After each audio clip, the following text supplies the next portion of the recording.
All right. Um, who else? Well, we don't have any hands. That's interesting. So anybody from outside the United States who would care to, so there's a little hand icon. Yes, Zoe. Zoe and then Nicole. Hi, can you hear me? I can, yeah. Hi, so nice to meet all of you. Yeah, so I'm from Germany, but I'm currently in Norway.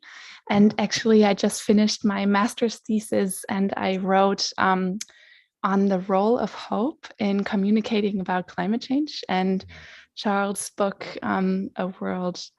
about the world that we know in our hearts is true, was one of the sources for the book. And it was so beautiful to bring together academic work with a more spiritual approach, which I think is the only solution, really. Yeah, so that's me. Great. Well, I'm just so pleased as punch that spirituality and your big heart are penetrating into the world of academia. Much, much needed. Yeah, welcome, Zoe.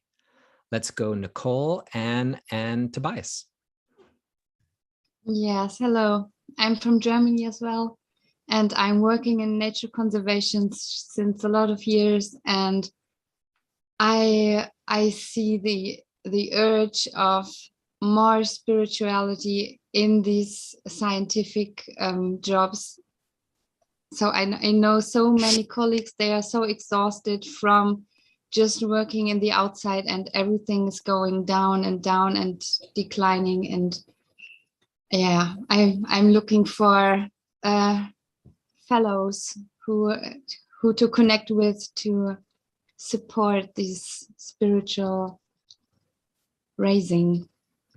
Yeah, in the environment, in this beautiful world we all love so much. And yeah, I couldn't agree with you more. Having truly, heart-centered, tenacious communities of support to support one another and the work is essential.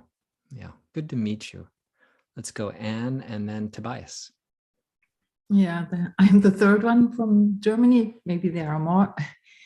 I've been in transition now for about 2 years, and it's an ongoing story on my way of leaving my teaching job at a high school, because I'm sick of this learning system that's hurting so many people, and myself too. So it started with nonviolent communication, and Charles, your book, The Ascent of Humanity, really was so helpful, because it's opened doorways to see through a lens outside of myself, because I was so caught inside of my little bubble and the conditioning I was raised in. So yeah, and spiritual practice is one of the things that really grounds me, and I find connection to other people. We have a group inspired by Tamara here in Cologne, in the Cologne-Bonn area, and so this is the main thing, to find some peace in these difficult times. So thank you very much for having us today here. Anne from Germany, warm welcome to you. I see a few people in the chat are a little confused. We're just doing a kind of a pre-introduction, because we have a couple of minutes until the gathering officially begins. So it's just a habit I've gotten into, asking for a few people to share. Let's go Tobias and then Bonnie. Yes, good evening. Well, yes, it's evening here in Sweden. And yeah, I'm very happy to be. I'm very fond of Charles' writing. I believe we have a similar background. I first met him actually at Echo Village conference here in Sweden some 7-8 years ago, and I had no idea who he was. Everybody else seemed to do, but then like a few years ago, I mean, I've been on this path, I think for most of my adult life, I like to think, with spiritual work and also a lot of academic studies. And that's why, yeah, I think it's very easy to resonate with Charles' writings because it has that sort of language that I'm quite familiar with, but also, of course, the spiritual dimension, which I think is the solution. And in particular, I mean, I have a very like more scientific engineering background, but I think like the quantitative thinking, which is sort of like the domain of science, perhaps is, yeah, that's probably not where we can find the solution. It's one aspect, a part of it, but I think we really have to focus on the more, you know, elusive, non-quantitative aspects, which is harder, but really, really important. And it's so easy to get lost in all these numbers and you know, reducing everything to this and this metric or indicator. I think a lot is lost. So, but then, I mean, the reason I'm here is probably because, I mean, I think no matter how you look at it, it's a pretty grim outlook for many of us. And but still, I mean, I think in this despair, or the only way to feel better is really try to do something in community, to because we're all in this together, right? So yeah, amen. To try to do something in community, to use science, but transcend and include it. Yeah, beautiful. Well, we're going to take one more person, Bonnie. If you want to chat, we're going to close the chat in a moment so that we can give our full attention to each other when we're speaking. So I'll ask Catherine and Naharika to close the chat in a moment. If you have a question just about the Zoom interface, you can try to find Catherine Haig, Haig, and she's our program director, and she will attempt to help you. But other than that, we're going to just sort of stay off chat.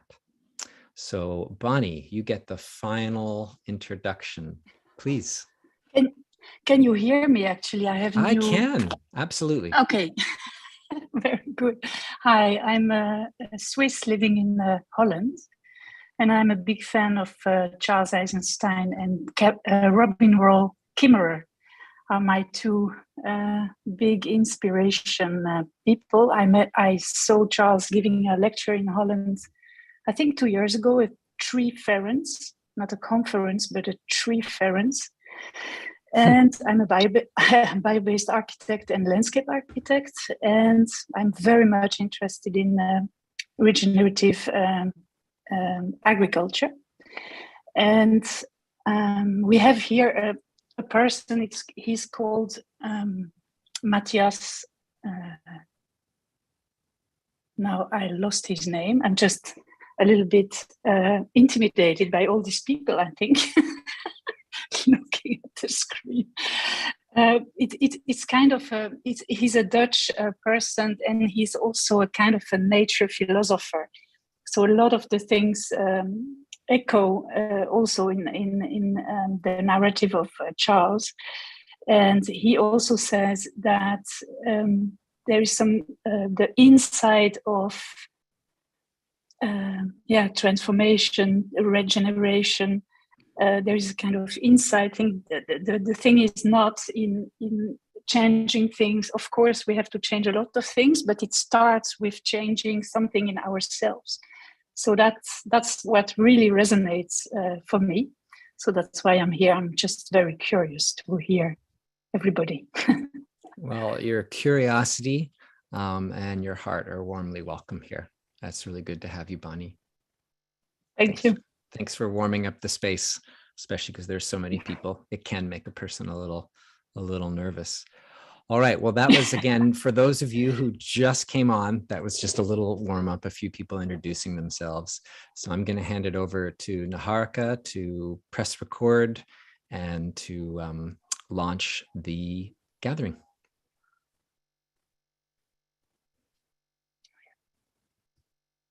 Just 1 second. All right, welcome everybody. So just as a reminder, if you have any questions that come up for you, just send a direct message to Catherine Hyde. You'll see her amongst the top 4 or 5 people in your list on the participants tab. Catherine, Kath, Catherine. So just send her a direct chat in case you have any problems, tech issues. She will help you out. Another thing, housekeeping, is that if you need to follow captions, you'll see an option at the bottom that says live transcript.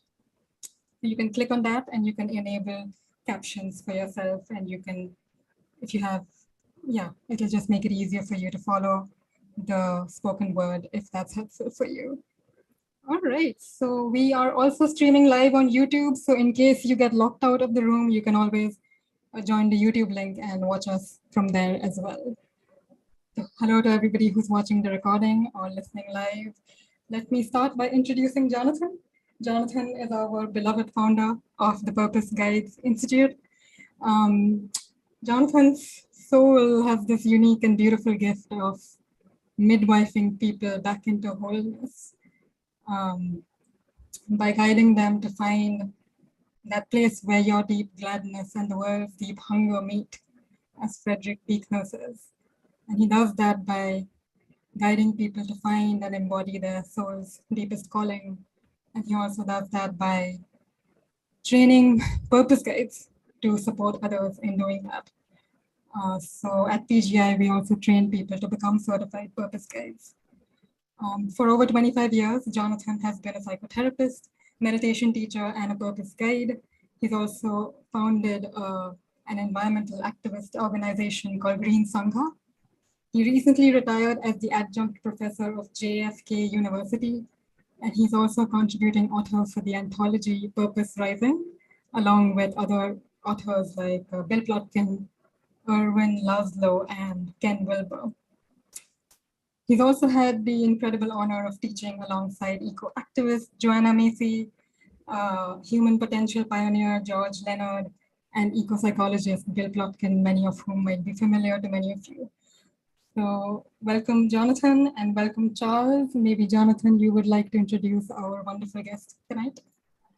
Not maybe, definitely. Thank you for that lovely introduction. I really appreciate everything you do, you and the whole crew behind the scenes. So it's my honor to introduce Charles Eisenstein, who probably needs no introduction, but you're going to get one anyway. He is a public speaker and author. His work covers a wide range of topics, including the history of human civilization, economics, spirituality, and the ecology movement. According to Charles, global culture is immersed in a destructive story of separation. And one of the main goals of his work is to present an alternative, the story of interbeing. Charles is an original, caring, and influential thinker who shares an antidote to dehumanizing patterns of human culture amidst our converging crises, a vision of sacralization that restores the sacredness of all beings and the natural world.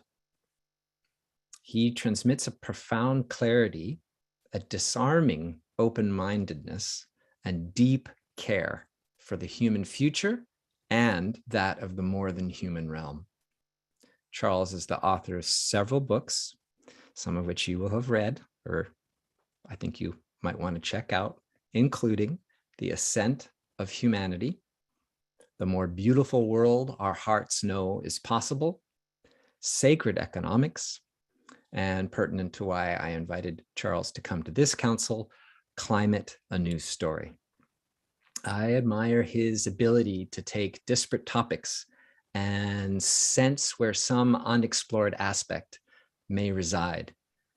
He comes up with novel and vital takes on myriad subjects, including climate change. So warm welcome. Hello, Charles. Hi, Jonathan. Thank you for such a generous introduction. Happy to be here. Good to have you here.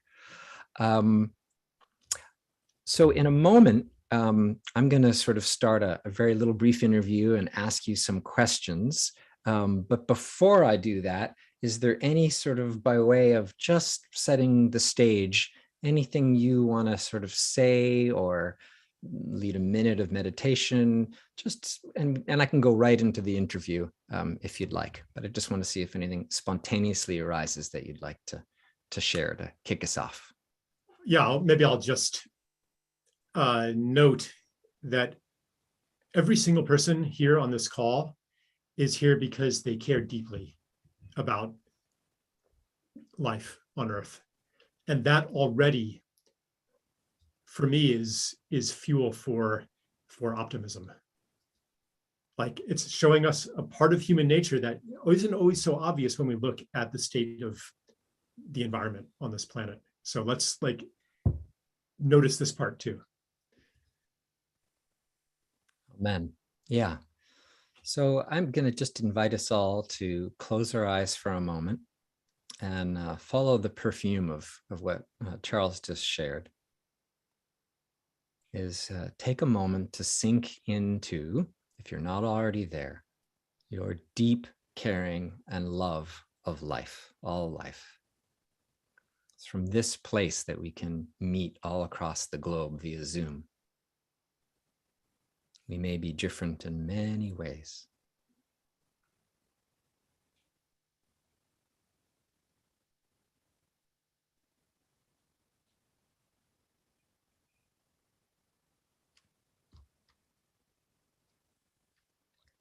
And perhaps it would be helpful, since we're going to concentrate on the ecological crisis, climate change, just to acknowledge, so that we can give all our attention to climate and so forth, that this council could have been war as spiritual practice,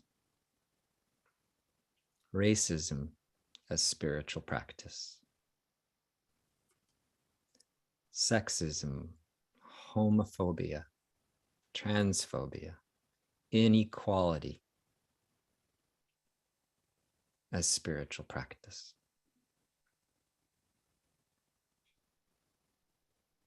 It's all related, of course.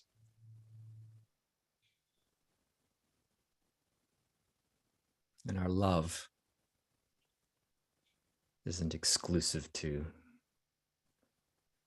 the so-called topic of ecological restoration.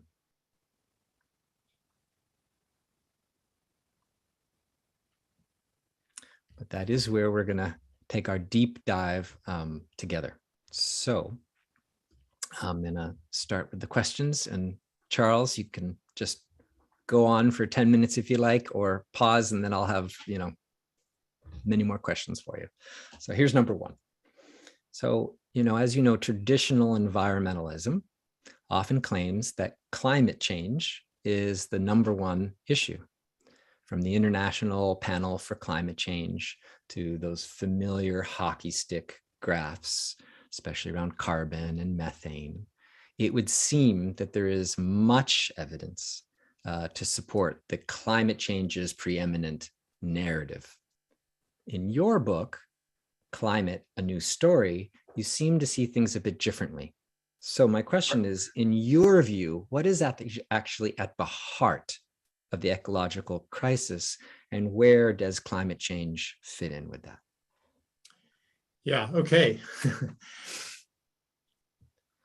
Obviously, well, it's obvious to me, and probably most people here, the climate is spinning out of control into a greater and greater state of derangement. My view of why that's happening differs a little bit from at least some of the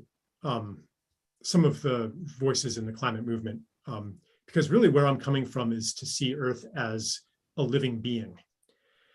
And when the organs and tissues of a living being are degraded, then it loses its ability to maintain homeostasis and loses its ability to deal with challenges such as rising levels of greenhouse gases. But it could be any other challenge too that life on Earth would be ill prepared to meet if its forests and rivers and oceans and wetlands and soils have all been depleted of life. And I like to emphasize this dimension of the climate crisis for a couple of reasons. One is just like scientifically, it makes more and more sense as we understand the role of, for example, forests in anchoring the water cycle and even bringing rain into the continental interiors. Like, so you can look at it from that perspective. But I also like go to the part of what motivates me as an environmentalist to begin with. For me, it never was, and maybe I'm kind of dating myself here as old, but back in the day, it was not about saving humanity or saving civilization or avoiding extinction. It was about the beauty and the wonder and the sacredness of these living beings that we were destroying. And I think that for me, that is still the motivation, which means that if all of a sudden temperatures started to drop and global warming, faded from urgency, I would still actually oppose almost everything that climate activists oppose. Fracking and pipelines and oil exploration and strip mining and all of these practices for different reasons. So I like to, I don't know, I feel like this time period is too short for me to really lay it out in detail, but it comes down to what you like spoke to in the meditation, that we care about life because actually what a human being is one of the organs of Gaia. Our purpose here is the same as the purpose of all life on Earth. Once we mature into that purpose, it is the same as all life on Earth, which is to contribute to life on Earth. Life maintains the conditions for life. I was just reading an article, I hope it's okay for me to go on a little bit, on whales. And it was it was in the Atlantic, actually. Something like the title was something like the whales, the loss of the whales left a huge hole in the ocean. And it describes really how the whales were an organ of the ocean. When they almost exterminated, in the 20th century, whales were almost exterminated. The biomass of the whales exterminated in the 20th century exceeds the total of all other mammals on Earth right now. Like, that's how much biomass was destroyed. When that happened, and most of these whales, they ate krill, these little crustaceans. So you'd think that it was good news for the krill if the whales were exterminated, right? No. Krill populations plummeted by like 80 or 90% because the whales were no longer bringing nutrients from the depths to the surface and pooping them, which create food for the plankton and the algae, which anchor the entire food chain. And so basically what happened is the ocean ecosystem collapsed, abetted, of course, not only by whaling, but by industrial fishing and so on and so forth. So that is an example of how whales were doing their job. Now it's our turn to do our job. Now, of course, when I say our, I'm talking about civilization, because many, many people who have lived on Earth and are still here on Earth understood that. And that was built into their culture. That, yeah, we are one of a family, and we contribute to the family. Modern civilization has not yet matured into that realization. We still kind of think that our purpose here is to dominate, to get into, to control everything and make the world better and better for us. But we're learning like that we can't actually do that. Climate change is a message that says what we do to the world, we do to ourselves. But I would even take it further, like the whales, the hole in the ocean that they left, it also left a hole in ourselves. Even if we could survive on a dying planet, something in us begins dying as well. When you don't look out, when you look outside and you don't see life, and you don't hear an owl, and you go to the ocean. I was there with my son today, and there's a few seagulls, like we didn't see any whales. If this was 500 years ago, the landscape would have been blanketed in waterfowl. We would have seen possibly thousands of whale spouts. Sometimes they would fill the air with mist. And today we don't even know what we've lost, this richness of connection and belonging. So to me, that is a spiritual idea. As our other Tobias, I think it was, mentioned, like, what is spirituality anyway? It's the things that we can't quantify, that we can't measure, but we know that they are real. And to discover them and to live by them requires different forms of engagement and cognition than measuring, analyzing, cataloging, and so forth. You're muted, Jonathan. I said, beautiful that you're pointing to alternate organs of perception that are closed for many people, and that to open them is part of that maturing process where we can become more embodied as the earth itself.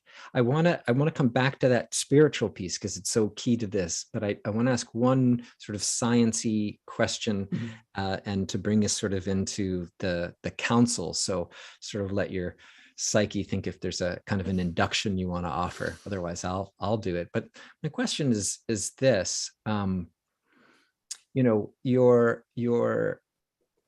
what is your take or your explanation for why seemingly legions of climate scientists will promote global warming as the #1 issue of concern? Do you see it as because, well, they're climate scientists and so they'll see everything through a climate lens? Would it be different message from our scientists? Were we hearing from a panel of, let's say, geologists, botanists, and forest conservationists? Because as I read the International Panel on Climate Change by climate scientists, they seem to be sounding a very large, alarm. There are books like Overshoot, if you're familiar with Yes. that one. And they're really going, yeah, tipping points have been passed and we're going to pass some more. So I'm wondering where you sit with that body of data.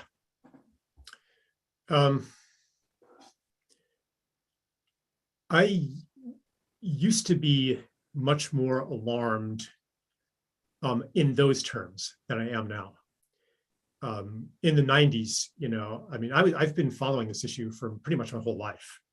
And I was quite convinced that, we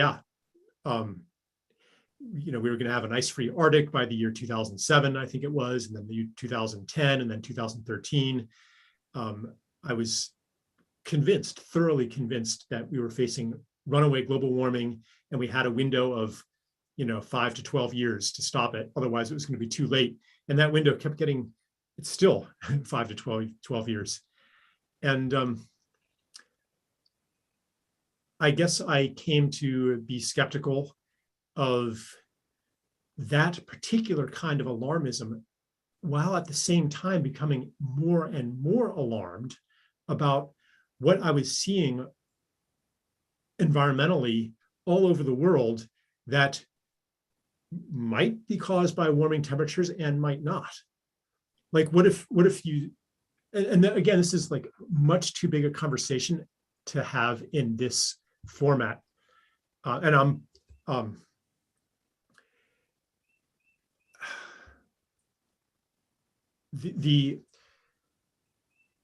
my book was disturbing to mainstream climate people, activists, and was also disturbing to the skeptics who we call climate deniers, because I do think that there is a urgent crisis right now, a crisis of the depletion of life. And it's so simple and satisfying to reduce that crisis to one thing, the one thing that we can measure and control by adopting even more technology. Whereas when you understand it as a systems problem that can't be reduced to one thing, then it doesn't lend itself as easily to big centralized solutions and to industrial solutions and to geoengineering and to the continuation of the same mindset that has governed us for so long. Yeah, and I could give all kinds of examples. It's because I care that I'm skeptical or have become skeptical of this rather reductionistic attribution of the cause of everything from, insect die-off to soil erosion to all of these things. Oh, it's climate change, forest fires. You miss so much, like the flooding in Europe, for example. Well, okay, yeah, you can say, well, it's caused by, changing weather patterns caused by global warming, or you can also look at what about the destruction of wetlands all across Europe? 90% of them have been destroyed. That used to be sponges that absorbed excess rainfall. That doesn't exist anymore.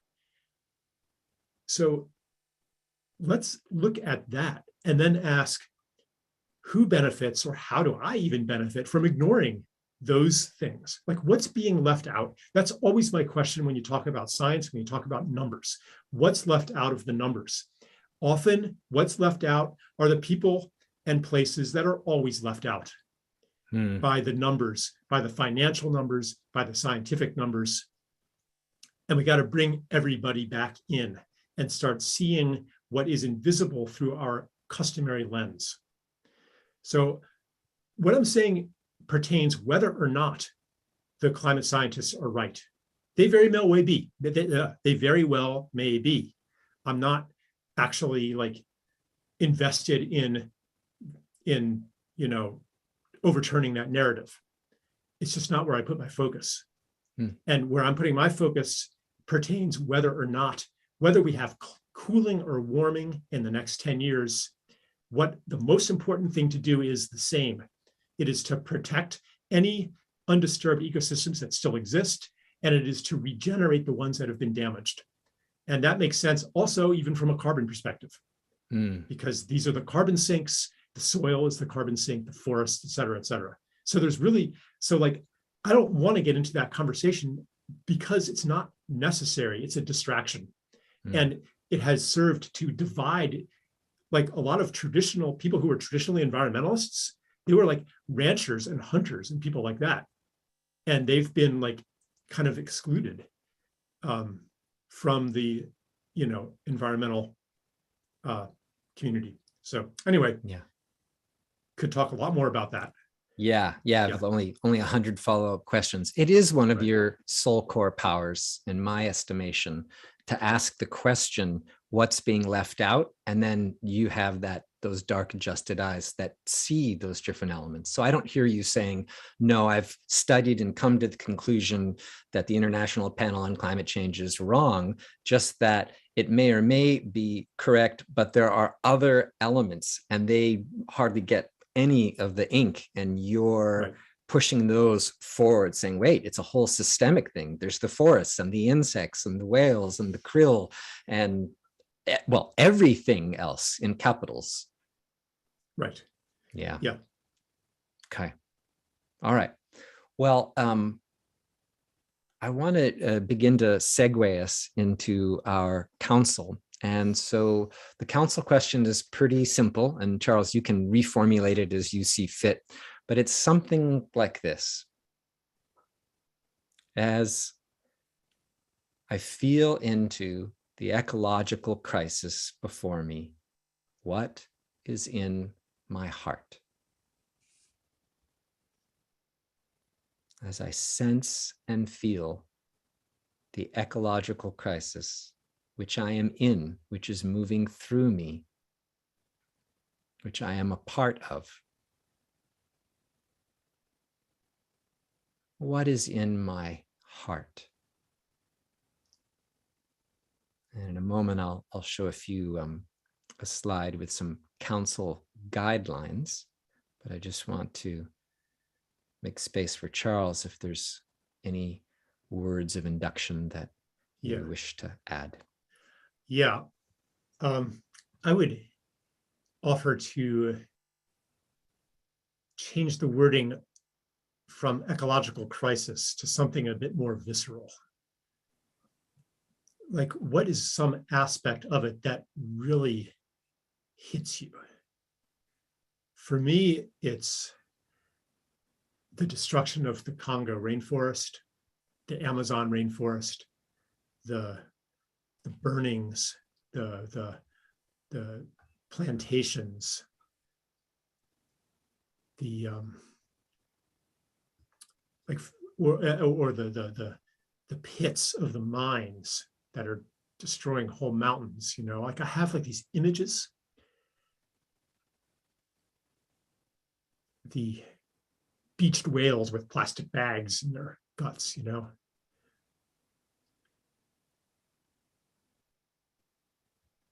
So I'd like, yeah, I would just point to maybe ask people to tune into what is the image or what is the story that really like makes you feel it, you know, what's happening on Earth. Yeah, it's personal.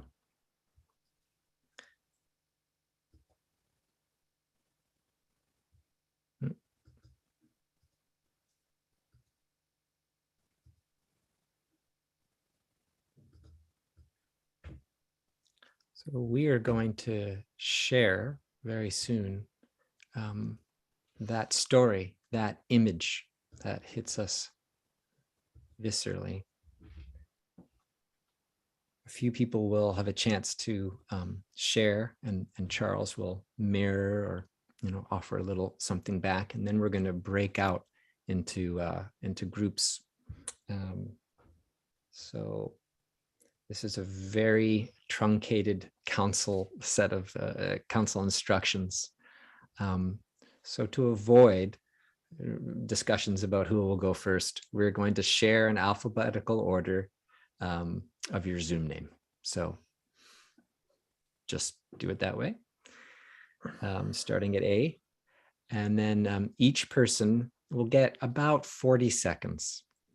And my request is that you share your feelings as opposed to facts. There are so many important facts to share, but this is really what's in your heart. So I'm advising not to use it as an opportunity to educate your small group about something that's happening, but for you to be known and seen, to be located in your heart. To listen with compassion. Let each person have their experience. If someone's crying, maybe love thinks it would be good to go and console them, but allow them their anger, their anxiety, their depression, their hopelessness, whatever the feeling is, just give them the space to experience it. They'll be okay. Just speak when it's your turn alphabetically, no crosstalk, which means after someone shares, don't go, oh yeah, I agree with you, I think that's great, or oh no, I don't. Just take a pass on that. We're all going to have to be council guardians. So in the unlikely event somebody goes on and on and on, it's okay to simply, this is what you would do, is bow and just say thank you. If they go on for more than a minute, just very sweetly and warmly, no anger, just thank you, because we want to have everyone have that opportunity. Same thing if someone starts talking about politics and science. This is a heart council. So there's many important things that we can attend to.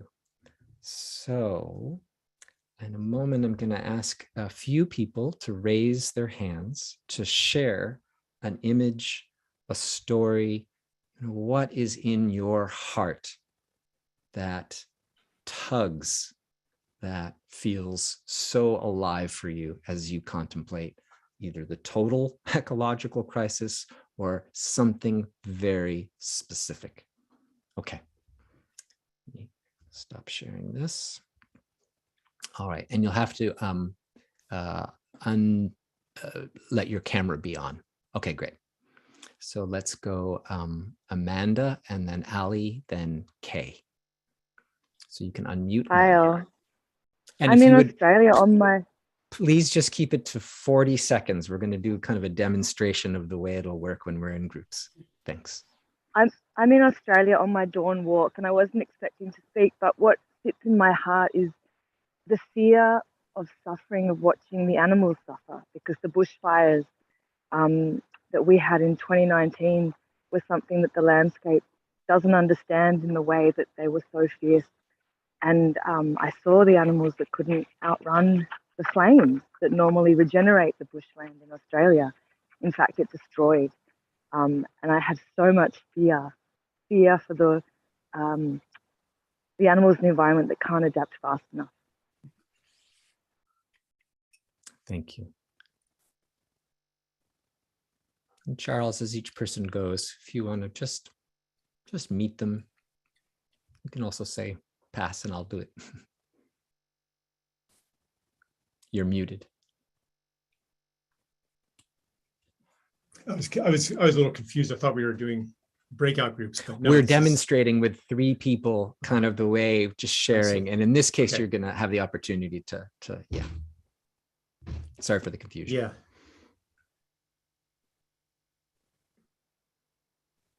I guess what's coming to me is just this innate felt kinship that we have with all life, you know, and our like instant ability to empathize with the suffering of others. Like this is a precious inborn treasure. Yeah, thank you. Ali and then Kay. Hello, everyone. What's coming up for me is I'm currently back in North Carolina, but I've been living and working in the Ecuadorian Amazon rainforest for the last year or so. And I was so excited the first time I went to Yasuni. And I couldn't wait because it's always been my dream. And on the boat right there, I just saw just this black smoke and barges with oil and barges with crates of beer and plastic just floating through the river. And I haven't been the same. And then I came back home to visit my family, and the forest that used to be here is just leveled. You know, my parents' house used to be surrounded by woods, and now it's surrounded by concrete and houses that all look the same. And I'm working hard to do what I can, but I was so looking forward to seeing the real forest, the Amazon, and it's not there anymore. There's an oil extraction every single indigenous community in Yasuni except for one. It's incomprehensible. Thank you. Thank you, Ali.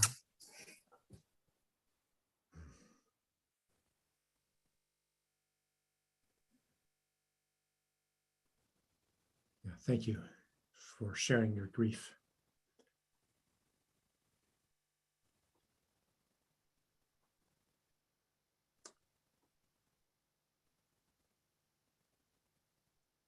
I'm just going to let it speak for itself.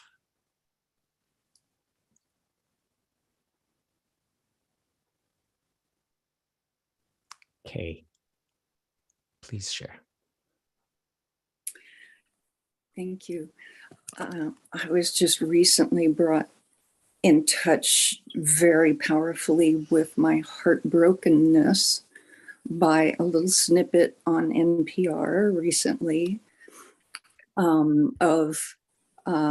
there was a bird singing its mating call, and that was the male, and another bird with a very different sound with its mating call, and that was the woman. And the next mating call was the last bird of that species uttering its mating call and having no response because there was none left. It was the last bird of that species. It was so profoundly, horrifyingly heartbreaking.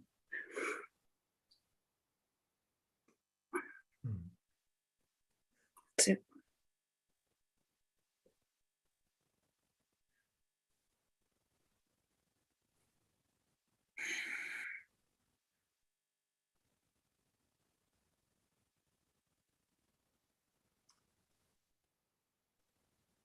Yeah, I feel that.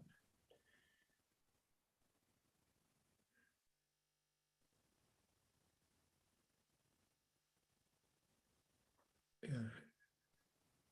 And I just want to, I feel like, I don't know, I'm not so comfortable with the format of reflecting something back each time, because I feel like saying something smart or wise in between is actually detracts. Like, we know what's happening, we can feel it. And I would prefer to just give the space for more sharings. Fair enough. Yeah, let's do one more. And I'm just going to ask Niharika if you'd put us into our breakout groups. It looks like we can have smaller breakout groups because we have a 600 as opposed to 1,000. So maybe 15 people each. And let's allow Julie Ann to share a little. Thank you. What's in my heart is also a tremendous grief, and the images of where I live, where I grew up, where I've just returned after my father's death to the industrial coast of New Jersey, and a landscape thoroughly covered in cement and highways, the sound of traffic that is 24 hours a day, margins of wetlands and trees here and there, but a land that is predominantly rushed through and past and over. And it's just incredibly hard to feel, it's a place of profound alienation for me.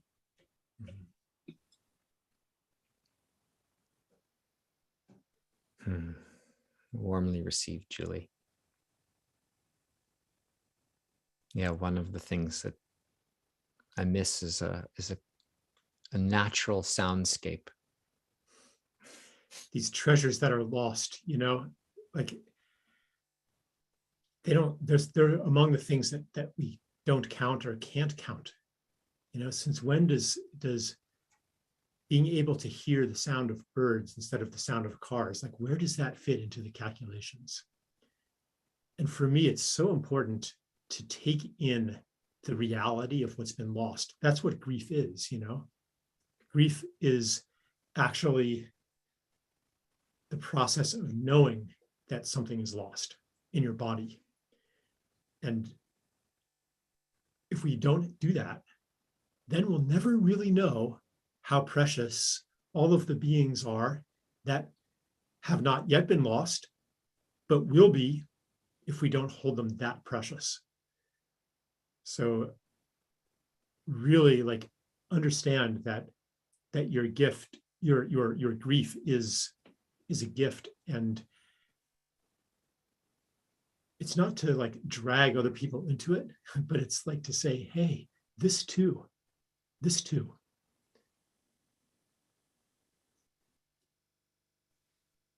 Amen. So we're going to put you into breakout groups. The instructions, the council instructions will be in the chat, so you can remind yourself, alphabetical and speaking from the heart. grief is part of love. We won't just leave you in grief, but we are going to encourage you to share from your heart. So we will have 15 minutes. And so please keep an eye on the time, 40 seconds. And you'll be whisked back by the Zoom gods, and we will continue our council as a big group. Naharika, are we ready? All right, so that's in alphabetical order. Just begin your sharing for about 40 seconds each. And just a warning that even the co-hosts are going to be whisked off. So Charles, Jonathan, if you want to come back to the main session, you can, or anyone else who needs to be back here. All right, so I'm opening the rooms. You should be whisked off. If you have any issues, just contact us by asking for help or returning to the main session. That's also an option. Okay.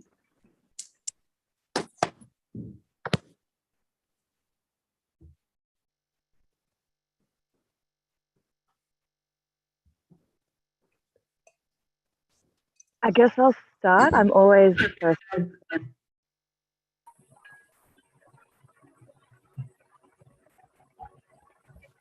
I think Al might be first, given that you've got AL and I'm AM. We're still in the main room. We're not in the breakouts yet. Yeah. I'm AN. Yeah, we're not in breakout rooms Yeah. yet. So if everybody would stand by, I'm just going to allow Naharika to channel the Zoom god magic. Yeah. Sometimes in large groups, things can happen. So I'll just as you do that, I'm going to actually ask Graham, who had his hand up, if you want to share. And you may get whisked away if the small group feature problem is solved. Graham. My big grief is quite ongoing because I'm a land worker, and when I look out around the fields around me, there aren't other land workers being the stewards of nature that we need to have, the kind of ecology we need to live in. Yeah, so that's my sort of big and ongoing grief that kind of drives me in life. You know, that's one for me too. Like just seeing like the depopulated outdoors.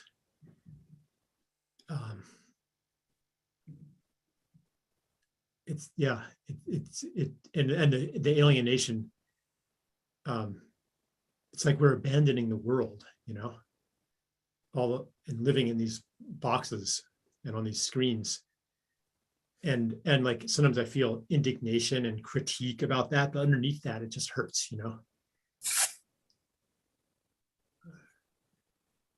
Yes, thank you so much, Graham.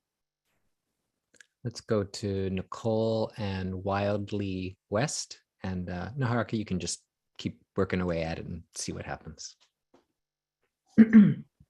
Hi.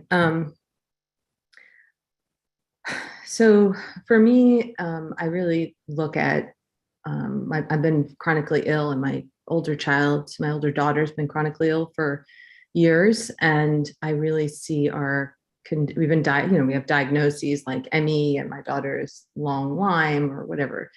But I really see our bodies as kind of the canaries in the coal mine, and that what's happening in our bodies is really a reflection of what's happening in our world. They found glyphosate in my blood, and I live near Central Park, and they've been dumping it live in Harlem, and they've been dumping glyphosate in Harlem all over the place. Just recently became illegal, but my children grew up here in the playgrounds. And so I feel, I'm disabled from it, and I feel incredible loss about that. I feel my stomach's hurting, or I'm exhausted, and I feel like a little piece of it's just a piece of the world. So, and it's one thing to have it yourself. It's another thing to watch your child suffer like that. And I'm learning from the experience, but a lot of what I'm learning is just through heartbreak. And I feel it's a reflection of what's happening to our world.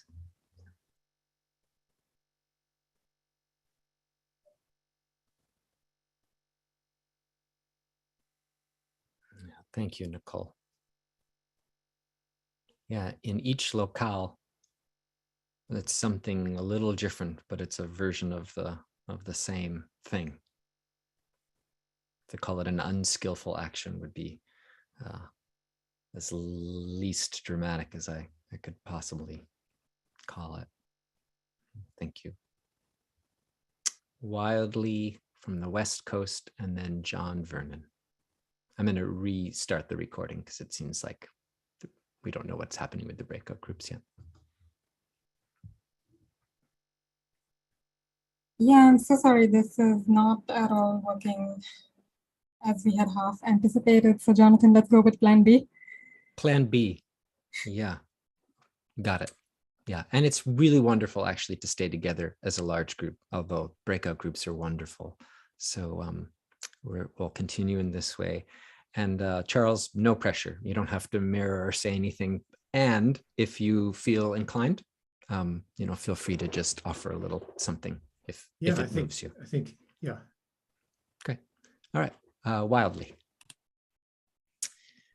Good afternoon, and thank you so much for this amazing gathering. And topically, spiritual environmentalism is right on cue with where I'm at in something I've been developing. My body, like Nicole, is reflecting back the traumas that we as a collective are projecting onto the planet. And the planet as a living being is showing her dysregulated nervous system back to us.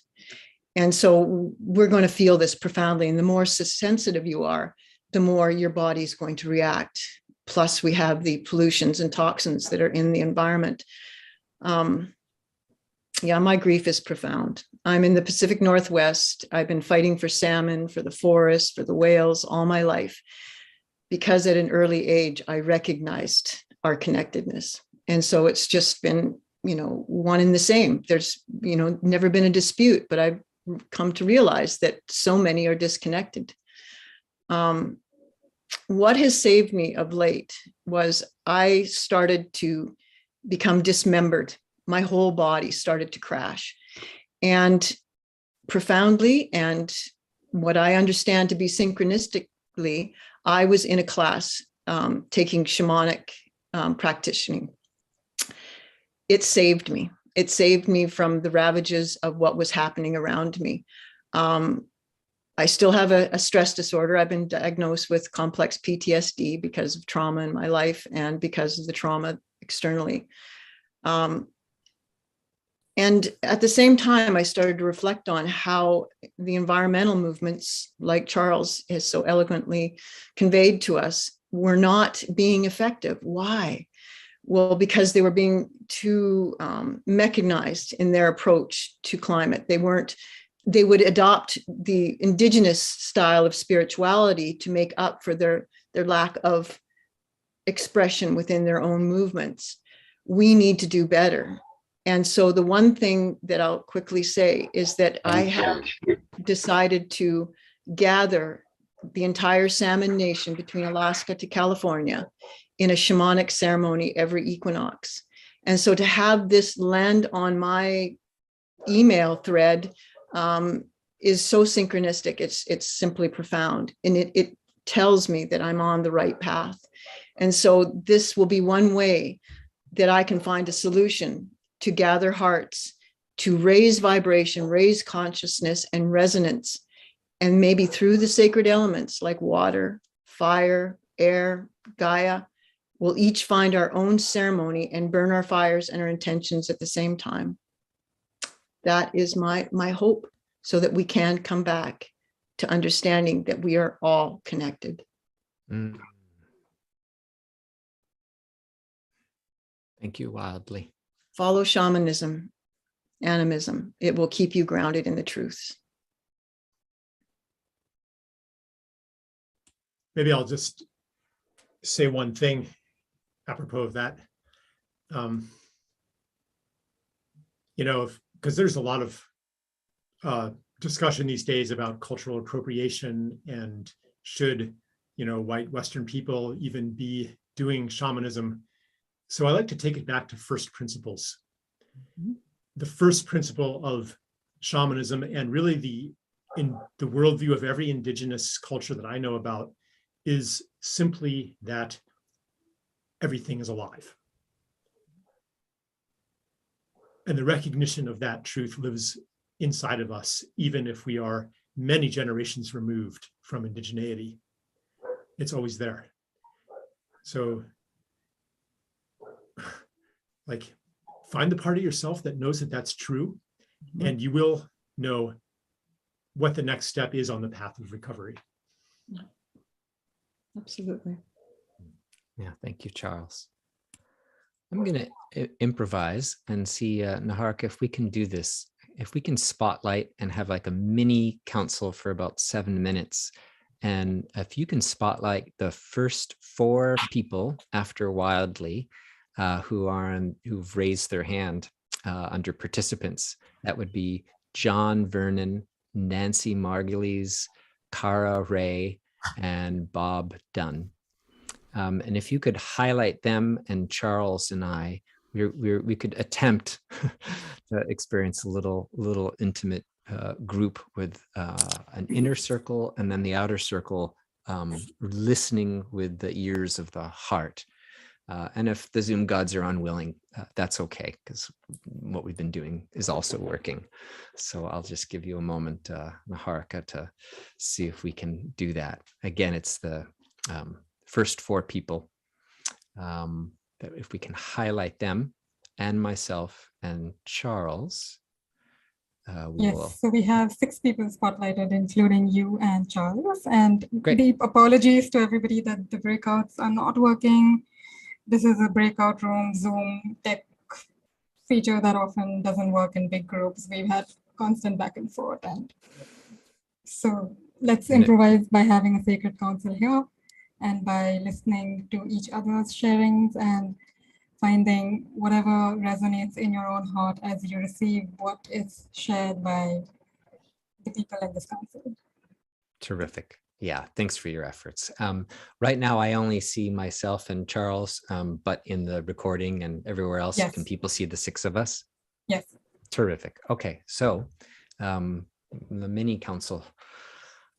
Let's go with John. Yeah, what's in your heart? What image? What story? And again, just keeping it to 40 seconds, just getting right to the marrow.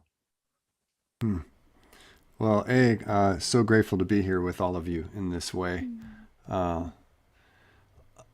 Lots of paradox, right? So frustration and hopelessness with the scale of things and the amount of ignorance, including ignorance in all the most well-meaning people. And for example, I find electric cars to be a lie. We need less roads, not different cars, right? And then also it's like, okay, well, I can look outward and see what's wrong, but then I'm realizing I'm feeling frustration that I'm not doing things that could be better, that are pretty obvious and pretty easy to change, and I don't do them.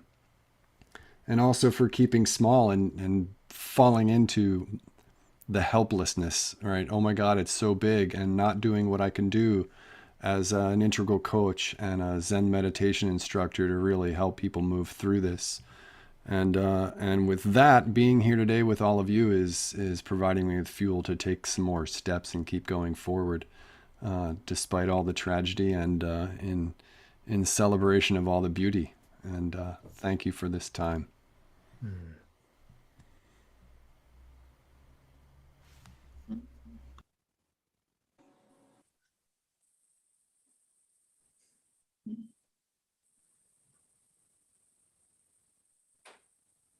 And as you all know, silence is part of any proper council. So there'll be some silence in between.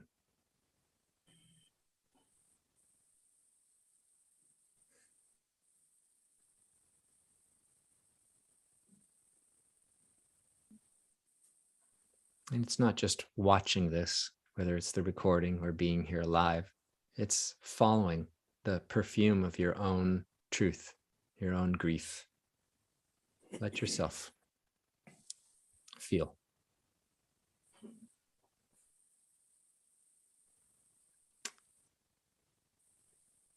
So Bob, you can go ahead next. great. Oh, it's for me? Yeah, I wanted to follow up on John because I'm very similar thinking, it seems. Oh gosh, I'm a lifelong environmentalist, and my parents were as well, and that's all my history. What's happened to me is 2 years ago, I'm in California, and my house burned down in a forest fire. And it just really has thrown me, well, you can imagine. And so I'm recreating who I am and what I value. I've got a lot of money.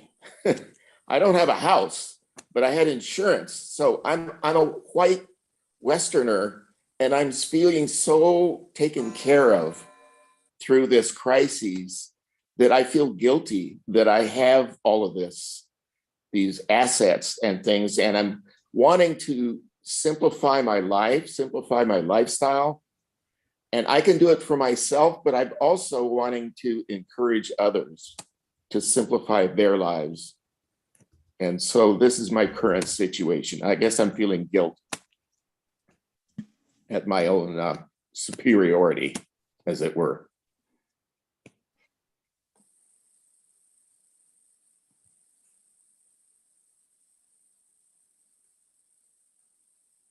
Warmly received, Bob. Thank you for sharing that. Nancy, would you like to go next? Okay. My grief, the first thing that came to my mind was just the refugees, the most recent refugees, the pregnant women who were carried out of the hospital.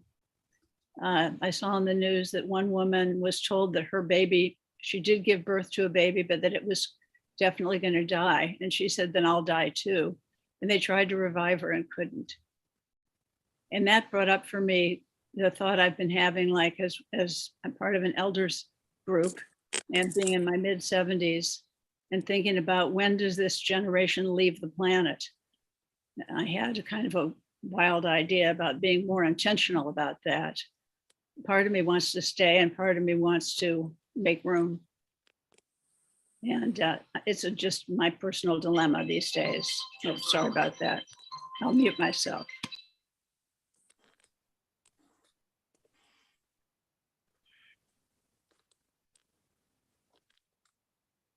Wow, that's just very intense to hear. Thank you for sharing that you're feeling, Nancy. Your compassion for the suffering that you see.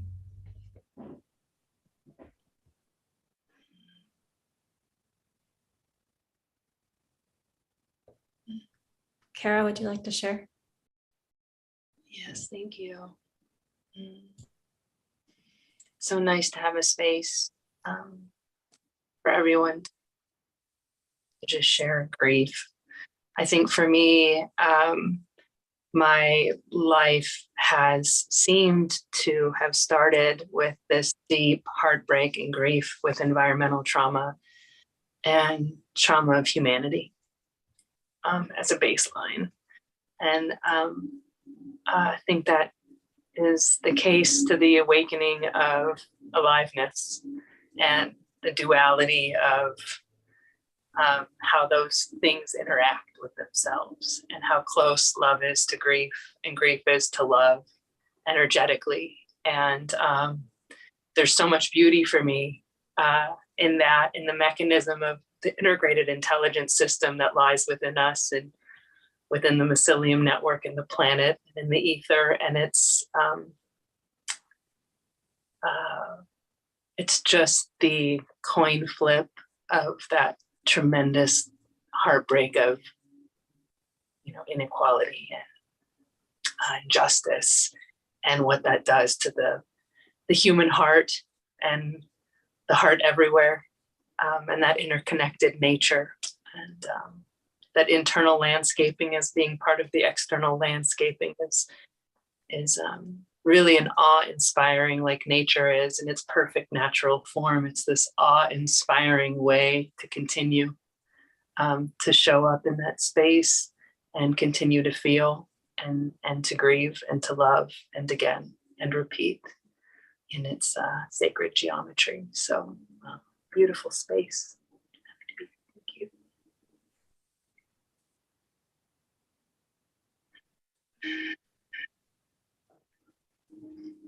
Thank you for your share. I want to invite us all to do a little writing, just a minute's worth. I'm going to ask Niharika to open up the chat. This is optional, of course, but we didn't have the small group, and it might be helpful to just in a sentence, that image, that species, that feeling, whether it's hope or grief or anger, to express it and have it be witnessed. What's that? Okay, so just take a moment.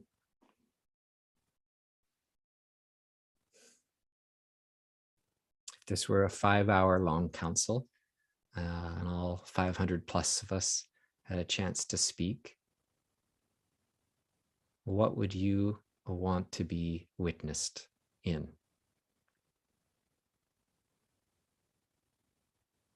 Charles said, let it be visceral as possible. And if and when you're ready, you can go to the chat. The chat is on the bottom of your screen. It's a little bubble. And share, and we'll also be reading, receiving what you wrote. So I'm going to be quiet for a minute.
So take another 30 seconds.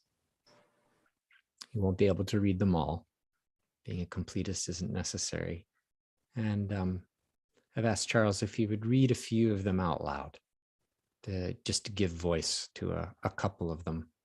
Perhaps he'll say something after each one, or maybe just read them as they are.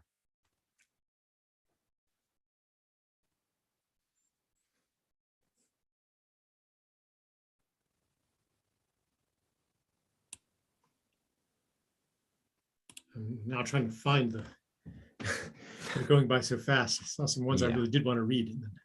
Yeah. If you scroll, it does stop this process. Yes, I'm looking. Do you want me to do that now, Jonathan? Yeah. Or? Yeah. Allow people to keep writing, but a few out loud.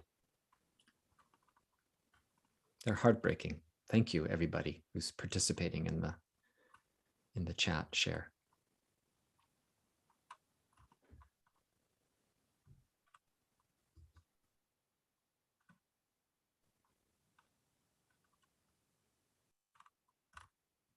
And there's one that really hit me, but I can't find it. But it was about the tractor coming and crushing all of the spring flowers to prepare the soil for fertilizer.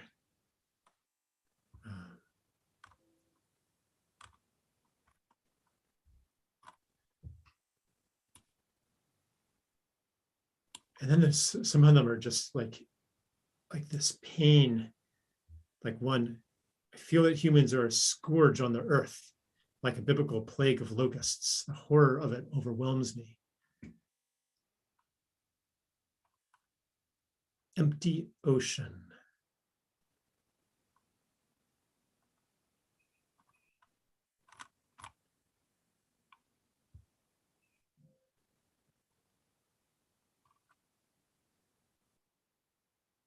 The image of the bird with outstretched wings, dripping with black oil, never to fly again.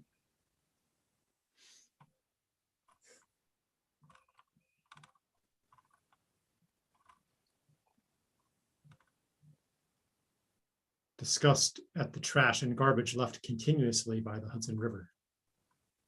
The new silence of the skies.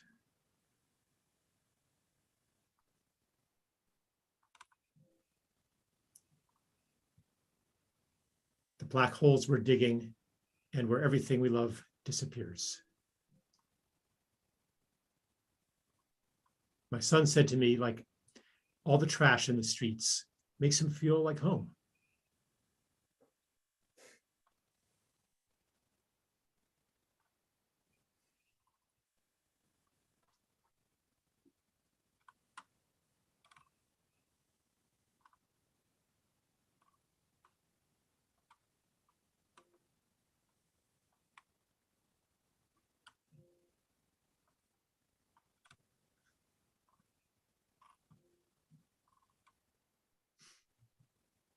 Remember when your windscreen used to get splattered with insects when you drove in summer?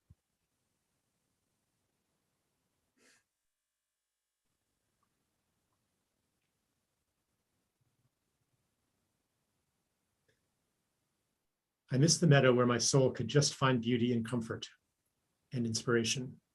It is now going to be concrete.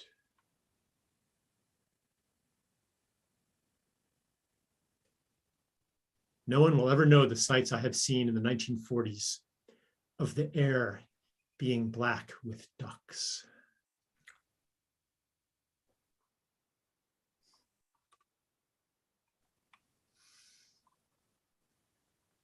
There used to be crawdads in the creek.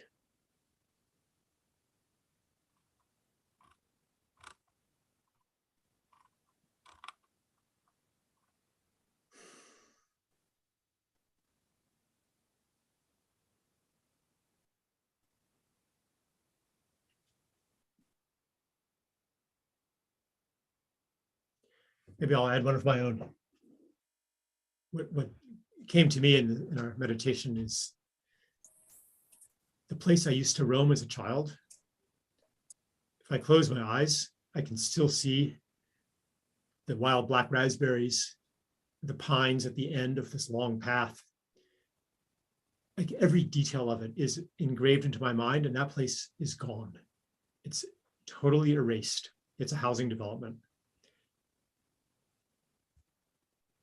And not only that, the other grief, it's like what Francis Weller says about the grief for things that never even happened.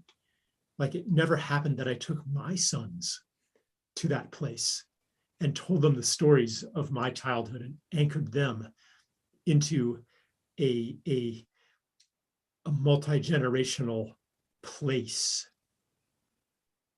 Like they don't even know what place is, really. And I know, like on the vast scale of the human drama, this is almost nothing.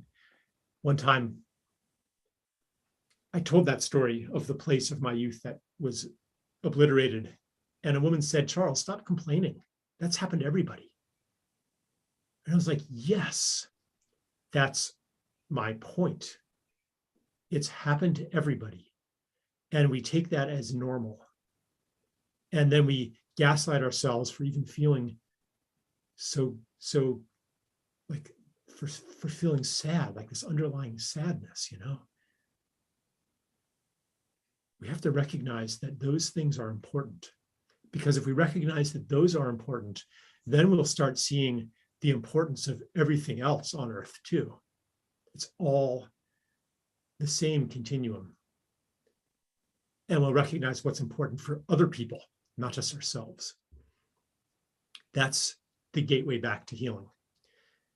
And when we step into that, our, contrary to the fear that we get mired in grief and apathetic and paralyzed, it's not, it's the opposite. Our power as change agents is magnified because we are in connection with what's real.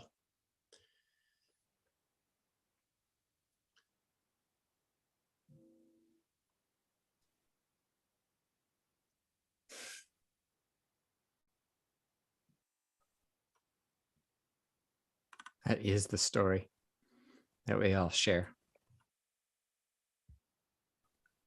Growing up, the last street in Willowdale, the edge of Toronto, and I could still leave the street and it would just be, it was scrub land, but it was my place to just roam. And I loved going there. To me, it was the rainforest. It was amazing.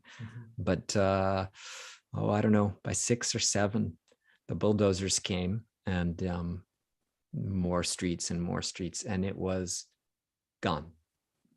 Yeah. And I didn't have the vocabulary or the, but as you speak it now, the older version of me just feels the pain of that, and that I couldn't, even if I wanted to, bring my 13-year-old son to show him the ravines that I used to play in and imagine in. Thank you, Charles.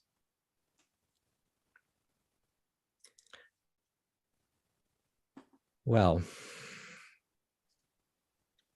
again, thank you to everybody who was vulnerable and truthful in sharing, both out loud and in the chat. I feel less alone, and I imagine that's the case for others as well. At least I hope it is. And so I want to sort of build a segue here, and say that this element of the council is complete for today, not forever, and that this is something that you can and may in fact want to do, is gather with others and share what's in your heart. Let yourself be seen and held and loved and supported. Don't try to just bulldoze through it.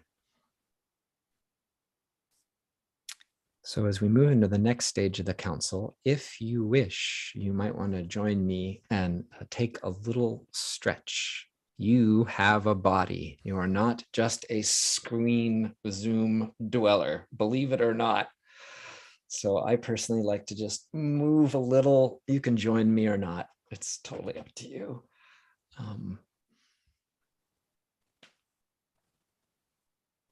There's a torso, there are legs under this Zoom square. Rub them, give them a little touch and attention, because I don't get to do much. And appreciation.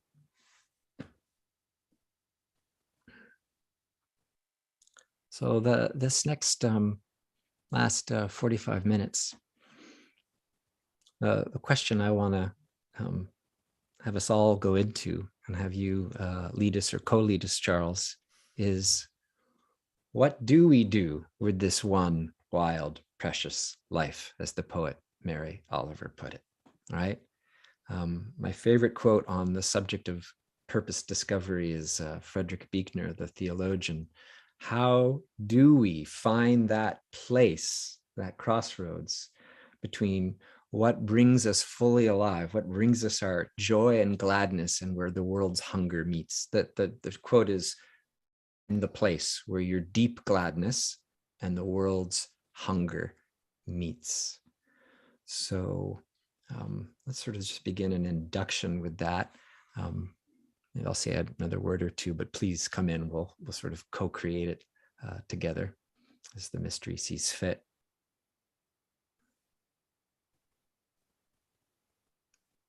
The world is huge.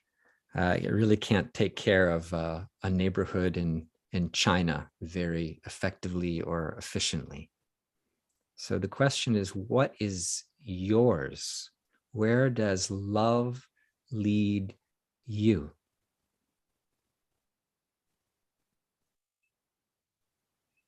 To meet this crisis. The spiritual language I sometimes use, and Charles, you can put it in your own way, as I like to use Carl Jung's term, the unique myth. There's Jonathan, the personality and ego, and he does his thing, but there's something beneath that, if you will, that animates this love passion in me. That's not just, an ego. Bill Plotkin called it the mythopoetic identity. So you don't even have to know what it is, but you can allow its presence to inform you and to embody you. So going deeper than what you think you know about yourself, and allowing the wild heart, the unique myth, your soul identity, to point to you, your place. It could be garden work, or joining a traditional environmental activist group. Who knows? I don't know.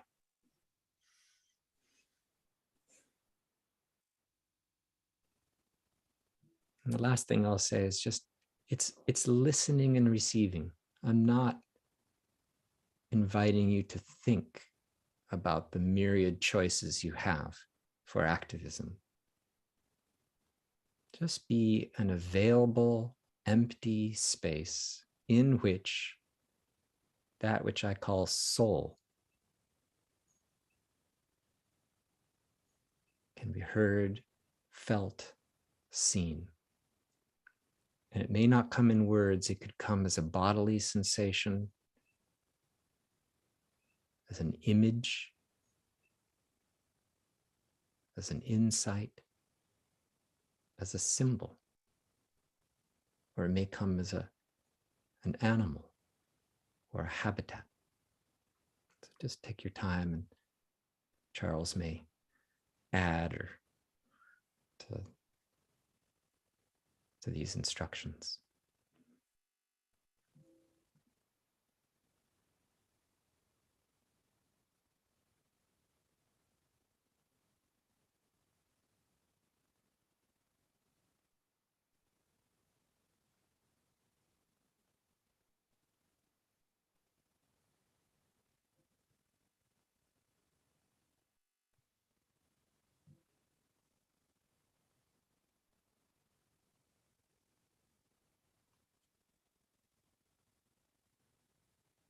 Just taking another minute. I personally like the word prayer, but you can change that, swap it out to your own depths.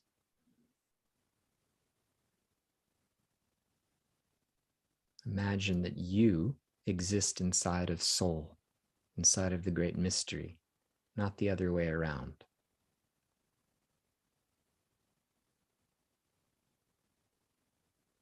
How does the mystery want to move in you?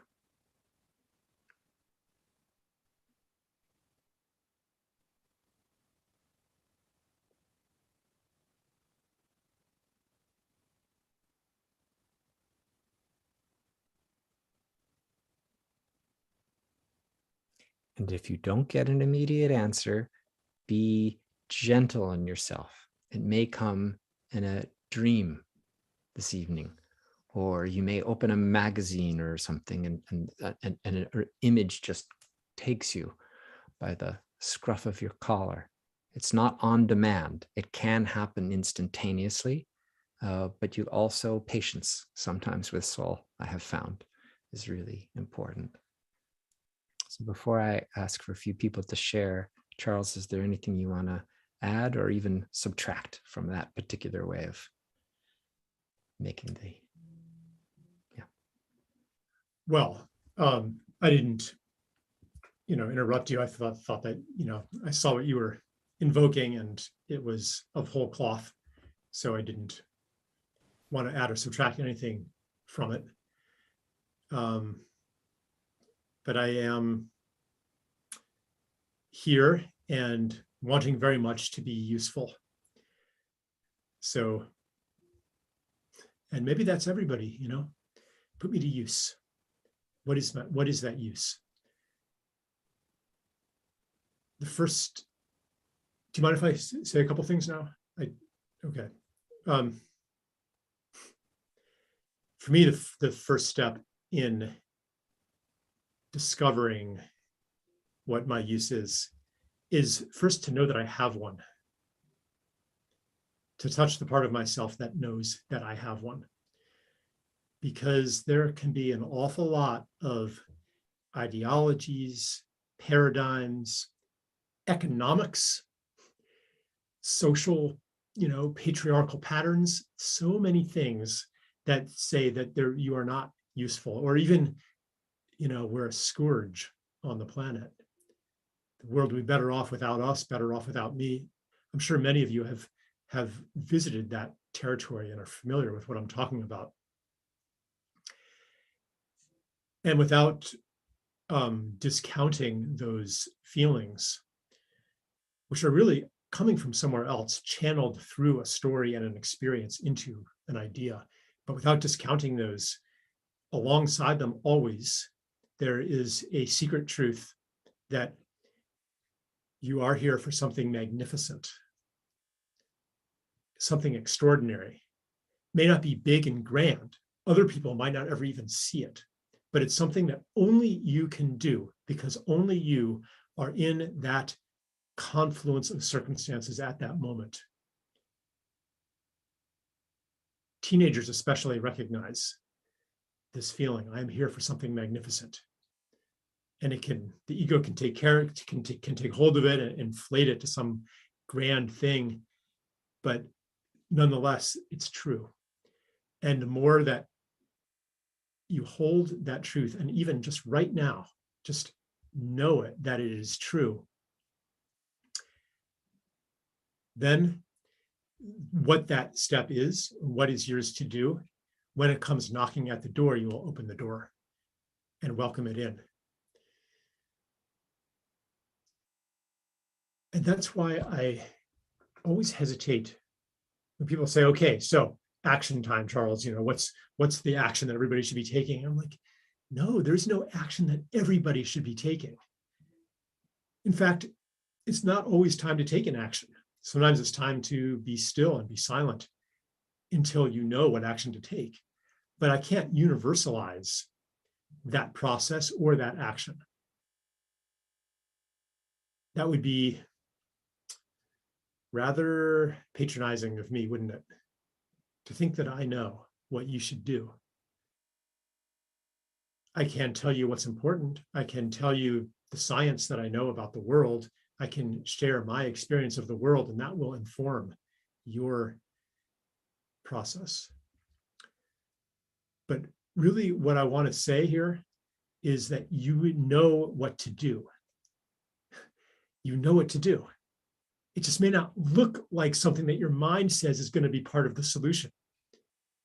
So another thing in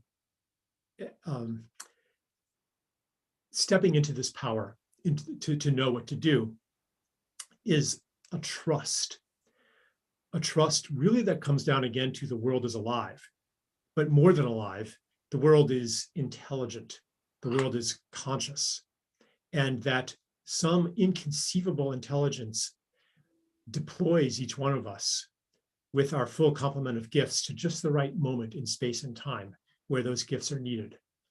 And again, it may not look big. It may be some very intimate, personal thing. It could be a garden. It could be to hold the hand of a dying person. And who can calculate the power of these acts on a 500-year time scale, on a 5,000-year time scale? Maybe the most important thing you ever did was some small moment with a child that bears fruit decades later, generations later. We don't know how this world works. and this is maybe what Jonathan is suggesting, to like experience ourselves inside of soul, inside of this unfathomable mystery. And like that, yeah, it sounds like philosophy and metaphysics and stuff, but it's so practical, because immersed in that experience of swimming in soul, surrounded by soul, we become attuned to that which is ours to do.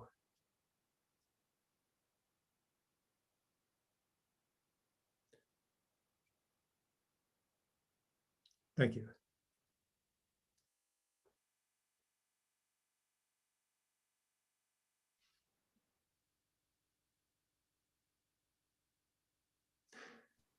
The despair is irrational.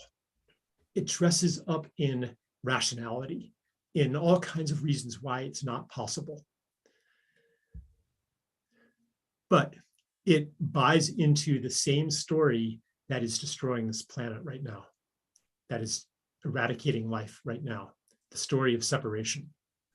In that story, you are powerless.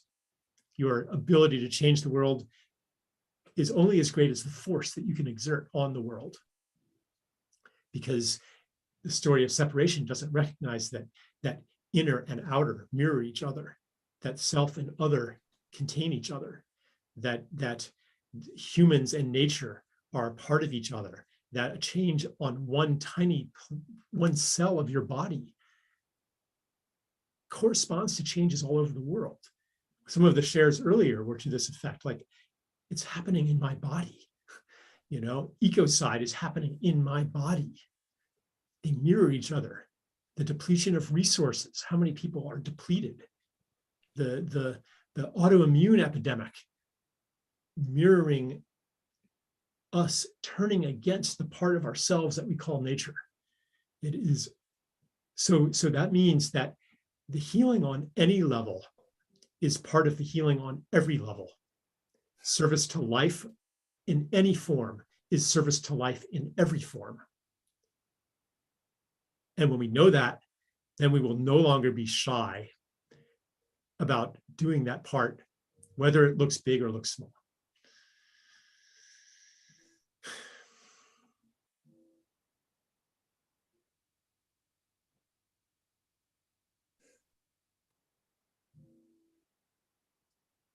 That's the revolution.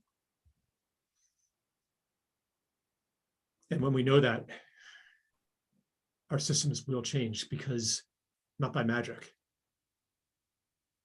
but we'll change them. We'll say, no, no more of this. This, yes.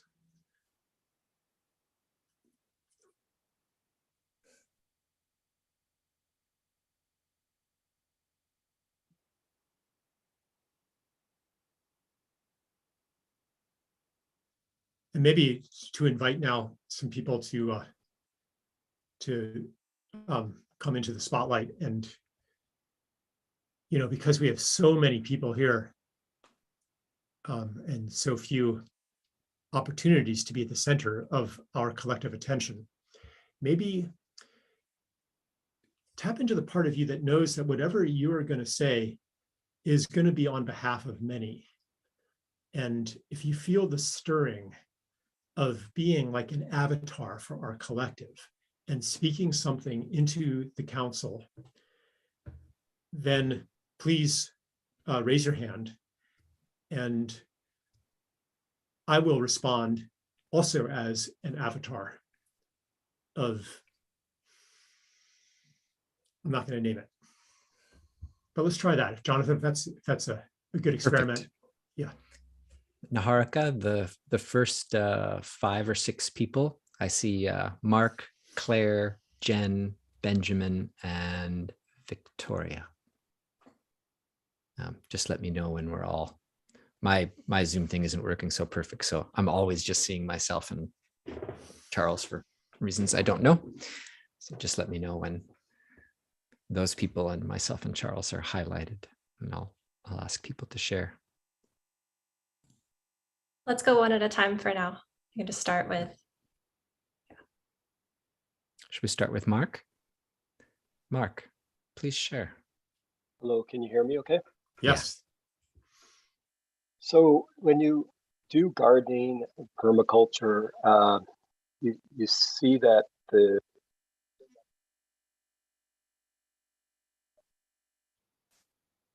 Hold on. Oh. We all of a sudden couldn't hear you, Mark. Yeah, you might want to mute and then unmute. Yeah. Let's see if I can help you. Nope. Ask to unmute. Oop. How about now, Mark? How's that? Yes. Okay. When you do gardening or permaculture, you realize that's the real nature, and there's so much abundance. Just my dill plants alone could probably cover the entire town in this small little area. And I feel like a lot of our issues are around money, and money is not a real thing. It's just a made up thing that humans have put together. It's not a natural thing. And I know Charles has talked about this with sacred economics and things like that. And all we have to do is decide to change our view of that. For me, I'm in the cryptocurrency space where it takes governance and money together. And we're doing collective solutions of cooperating and moving this to more local, bring down to local levels, but also global levels of solutions. And just that's what I feel like. If we can change the money systems, we can change a lot of things. So that's where I come from. Yeah, thank you. I'll just say that money is one aspect of our collective story. I call it the story of value. And as the deeper consciousness changes, then that story will change too. So I'm not going to say any more about it because that could go off onto a rabbit hole, but thank you for sharing that. And shall we move to Claire? Hi. I would like to share a principle that has been shared with me recently by a woman named Leah Lamb, who is devoted to sacred storytelling. And I think this principle very much applies to this gathering. It's very simple. People are not moved by data. People are moved by stories.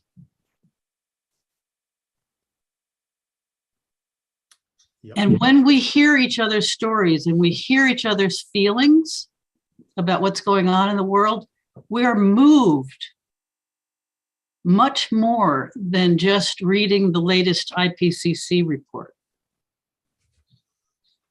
And when we hear stories of Ukrainian refugees, we are moved in ways that are different from just reading a story in a newspaper. I've had experiences with refugees from many parts of the world for decades. And it disturbs me that those stories have not been featured and shared with people in general, the way that the stories of Ukrainian refugees are being shared now. Mm-hmm.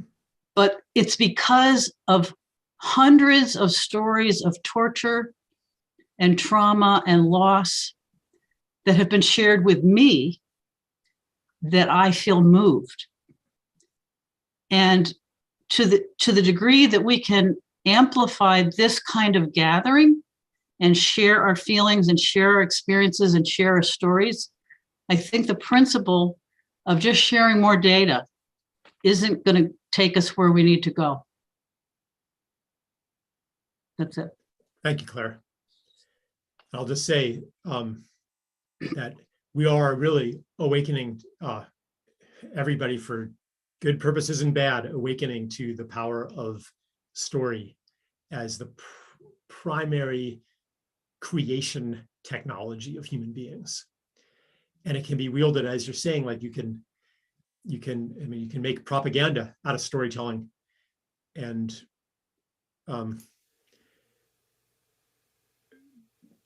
but yeah, let's be aware of that power and hold it sacred. Jen. Hello. I work with a lot of grief circles, and we're learning, of course, that shame dies when stories are told in safe places.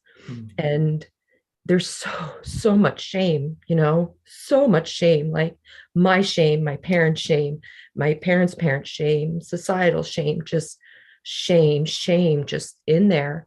And I learning that as we can breathe space into that shame and bring it up to the surface and share it in its form, and kind of release it into the earth, into the underworld, there's this opening that happens in all of us, this void. And we get really scared to work with that void, to create curiosity and explore that void. And what I find comes through a lot of times is not so much fear and hate and rage, but beyond that is this tremendously huge, overbearing, overwhelming love that our planet has for us. That in my moments of just really being angry and like, why can't you, spirit, just get rid of Vanguard and BlackRock, just get rid of those guys, we'll have a chance. And there's this knowing that, but I love them too. And I need you and all of my children to learn how to love each other. And it's huge. It's a huge, overwhelming love. It's one thing to love the planet, but then when we get a sense of that love coming through, of how much she loves us, all of us, every single organism, every single beautiful manifestation, expression of diversity and form, it's overwhelming. And in some ways, for me, it's been causing even more grief, kind of throwing me into this, stay still, don't take any action, be patient, sit with this, and let your heart just keep breaking over and over. And it's a lot to hold for any of us. And I worry because I don't know what to do with it, but I know all I can do is surrender and trust. And I just feel like that's really coming through strong to share with us collectively, that we are so loved. And it's in some ways it's more terrifying to cultivate and explore that love than it is even to cultivate and explore the rage and the fear and the shame. Thank you. Thank you so much, Jen. So important. Thank you so much for that.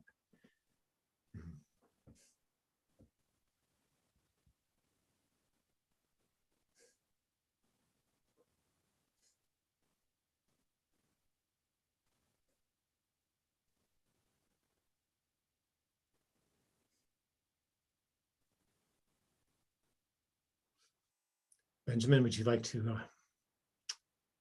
bring in one more thing here? I'm shaking. I don't have experience speaking to large groups. Can you hear me? I can hear you. Yeah. And I guess I'm also really scared about what I have to say, or if I can say it. I guess I've thought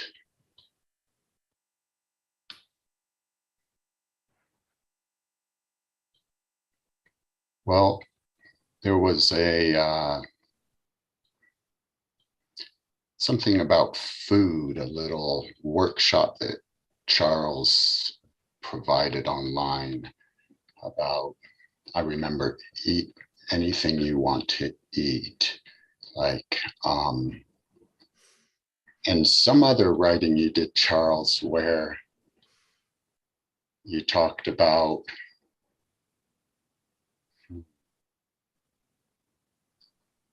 okay, well, I just want to express gratitude.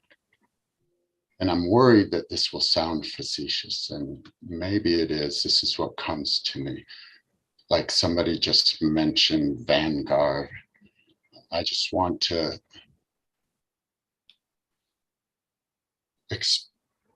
experiment with expressing my huge amount of gratitude for big business in this world, the oil companies, Vanguard, for providing cheap gas. Like, you know, we know where we can get it for less, and we go there, and it's provided to us, or a plastic spatula that came from China for 99 cents to flip my pancakes. Like, they have done so much, like enslaved young children, bombed innocent people, taken on all that karma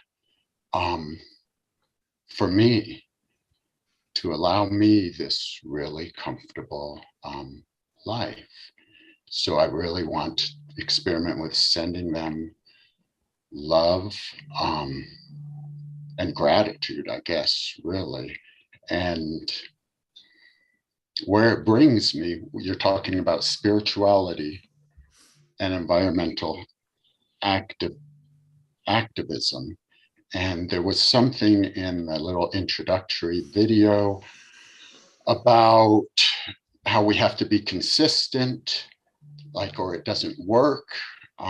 Also, I think, Charles, in your essay about the war in Chechnya or in Ukraine, the same idea that you have to, anyway, I will wrap it up and say that in the time of the Buddha, his students were being enlightened very rapidly. Lots of enlightened people, they were reaching enlightenment. And we wonder, well, was it that he was so special, such a great teacher? There are many teachers who are very clear and precise about the instructions. The difference I see is in the time of the Buddha, his followers owned nothing. And that's the same with the followers of Jesus. And so I wonder, or I hold this question, or I guess you're asking about action. My heart is moved to say, what if we all just, and again, okay, from separateness to interbeing, we're all living in separateness is what's coming to me. And we talk about having one foot in each story. And to me, I question, is that really the old story, this idea of one foot in each? So what would be the real what would be an action that would show clearly that I was in the story of interbeing? You would all be as precious to me as myself, as my daughters, as my mother. So you can all, 1748 Electric Avenue, Bellingham, Washington. This is your house. This is your money. We all pull our resources as if we just crashed on a desert island. Nobody's rich or nobody's poor. How do we make this work? And yeah, obviously I'm babbling at this point. Thank you. No, it's good, Benjamin. Thank you. I think we can all recognize the future that you're speaking from, and recognize that there is a path from here to that future of universal brotherhood, sisterhood, siblinghood. And we can hear it in your voice, your sincerity. So, and also I just love the, little monkey wrench you threw in about gratitude towards the oil companies and, BlackRock and so forth. And this cheap spatula, and it kind of brings to me like this kind of forgiveness, like you put somebody in the situation of a modern American consumer with their entire childhood, their entire environment, and then you give them a choice of cheap gas or expensive gas, or spatula from China or no spatula in their busy lives where they can't make a spatula out of wood because they don't have the skills, because they don't have the time, because they don't have the cultural environment. Of course, they're going to do exactly what they've been doing.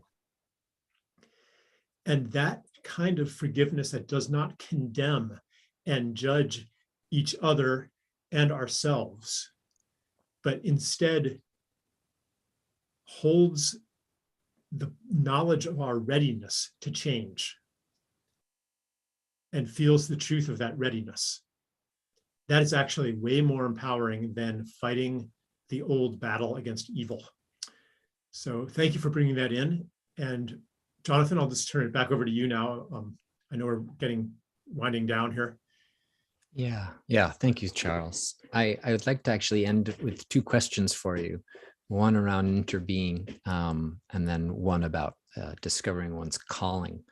I'm going to switch to a slide. We had a little meeting, before this event, and after the event, one of our staff, Catherine, sent me an email, and I really liked it, so I'm going to share it, and the question will come off of that. So Catherine said that her main hope for the climate change gathering is that together we can rediscover ourselves as nature. I can feel the desire in myself to fall back into union with nature, to unlearn the separation and alienation from it that I see in society and we've all absorbed for years. Only then do I feel that my actions on behalf of the earth and her creatures have any hope of being wise, grounded, and true. Only then do I feel that I am addressing the root of climate change and ecological disaster, which lives in my heart and in the heart of our culture. Together, I hope we can reopen our hearts to nature, and through doing so, find that we do belong here and that we have a sacred seat around the fire of life, and so does everything else. Catherine, that was eloquently put. So if I were to sum up that question for you, Charles, a lot of people, intellectually we get it, and we even have, some good moments, but it's a how question, which of course is very difficult and onerous sometimes. How do we, let me turn this off. How do we make that transition for those of us who haven't necessarily gone too far to awaken the embodied experience of being an organ of the living earth? Yeah, so as you hinted, it's not actually a how question, because you already know how, but it is, you take an animal and you put it in a cage, you cut it off from its fellows, you subject it to all kinds of loud noises and other torments, and it is going to behave as an animal behaves in that cage. The same thing has happened to us. We are still animal, we are still nature, we are still life. That it already is true. It is already true. It's already there. There's nothing to realize. There's nothing to return to. We are already life. And paradoxically, that knowledge, when you really take it in, it leads to a forgiveness and an acceptance that is transformative. And so even that is not a how, it is actually already happening. It is already happening. The awakening is already happening. The awakening to our being as nature, as life. It is happening. It's happening right now. It's not something that is instructed. It's something that is invoked. It's happening right now. And then the mind is like, okay, so what do I have to do? Give me something to do. Make it hard. Nope. It's happening right now. Beautiful. Well, my penultimate question is again, it's a little how-ish, but that's all right. You can take it as you see fit. So all of these things are happening on the planet. And so there's this question, so I'm in love with life. I'm in love with the planet. How do I know? How do I respond? Maybe I'll share, my answer after yours, taking a soul walk, and I can explain that. But where does that question land for you when people are like, okay, I've got all this love and grief and love. How can I allow it to move? My head just like gets in the way and I don't know what to do.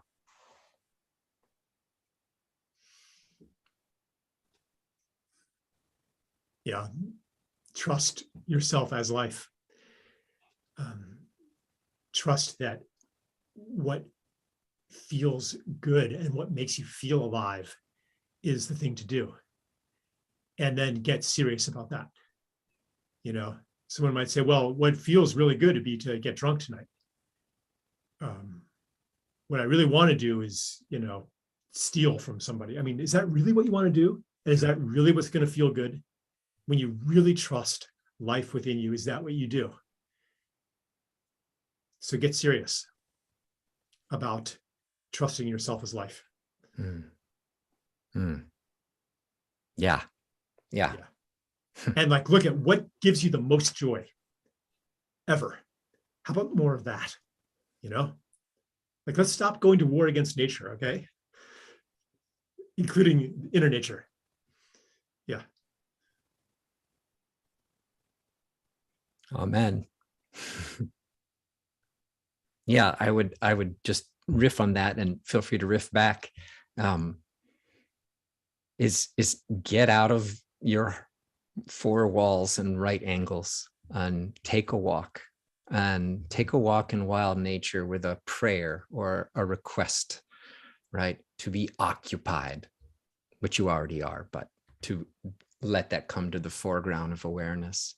And then to ask the question, what do I do with this one wild, precious life, as the poet Mary Oliver put it? And then to listen with alternate organs of perception. Listen with the skin, which is the biggest organ, right? Listen with your heart. Breathe in and out of your heart. Listen with your belly, your hara. Listen as if wild nature and you are coextensive. And fifth, and finally, listen as wild imagination itself. Don't suppose that wild imagination is just a faculty of your mind. You exist in the wild imagination of something that I couldn't even name. And then you may receive an answer. And it may just be that very thing that Charles just said, something that brings you wildly alive and joyful. That simultaneously meets the hunger of the world. The example I often give, I love going to listen to live jazz at the San Francisco Jazz Center, and I will continue to do so for as long as I'm able. Brings me alive. Great. Pleasure, music, fantastic.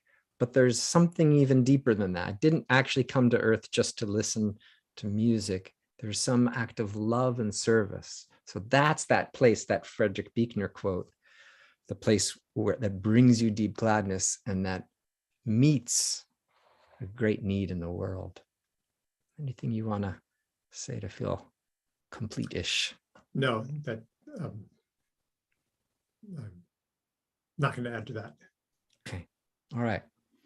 Well, a couple of closing items. We are going to send this recording out to all of you. If it is your joy to do so, please share it. I'll also be inviting people who are interested in something called Introduction to Purpose Discovery. And you can just click on it if you want to, or if you're watching the recording, you can click and discover what that is about. And then finally, a request. We offered this, free of charge registration, but we are asking for donation so we can pay our staff and so forth. So I'll just ask Charles to say a few words. He's actually written about this different alternate way of exchange or sharing or gifting, and I'd like him to share if he's willing. Yeah, the old model is, I've got this thing and I won't give it to you unless you pay me, which is oppositional. It's separation. And the new model is here. And I trust your gratitude if you feel so moved to give it, reciprocally, then I welcome that. But I'm not going to build paywalls and barriers because, I want to give it out.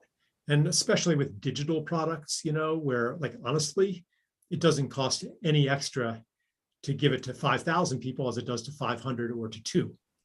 So I have a lot to say about business in the gift and this whole turnaround away from an oppositional default. This is deep in classic economic theory. Everyone's trying to get the best for themselves, the most for themselves. No, it isn't. That's not true, actually. And it's become true in this society, but we can begin to undo that.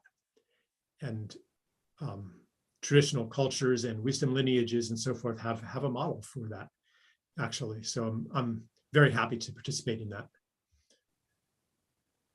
Thank you. Yeah, I've never offered it quite like in this way before. So it's I appreciate your leading the way and taking a kind of trust fall and seeing how that works out. So anyway, we'll send you a link. There's also a link below if you're listening to the recording, and your donations would support us to get this recording out and to continue this series. We've done one of these or a couple of these with Joanna Macy, with Terry Patton, and we'd like to continue. So your support is appreciated. All right, any last thing you want to say? And then we'll call it a day. No, just thank you, everybody, for contributing your attention and your heart and your love to this big endeavor that we're all part of.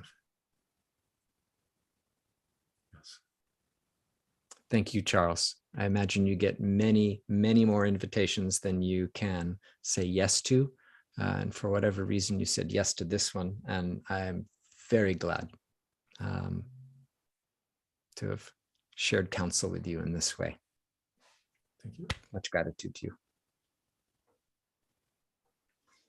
All right. If you'd like to, you can unmute. It's a cacophony when people do this, but what the heck? You can unmute and just say, bye, love, earth. There you go. Everybody. Thank you. Thank you.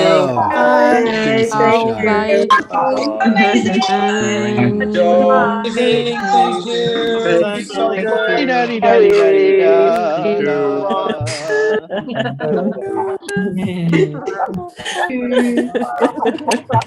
Bye. Beautiful. Thank you. Thank you. Thank you. Great. Thank you. Love to all of you. Love you. Much love. Blessings. Blessings indeed. Important what you're doing. Thank you so much. Thank you. Thank you for this. Thanks very much. I didn't say thank you, everybody, for coming. The lonely Charles and I were here all by ourselves. I appreciate your coming out. Thank you. Bye, everybody. I was listening to a. Thank you. Did you see Sharon? Thank you. Sure. Bye. Thank you, everyone. Thank you. I love you. Come back to Scotland, Well, folks, everyone. thank you for all your Scotland's efforts awesome. to make this happen. Bye, everybody. Blessed be.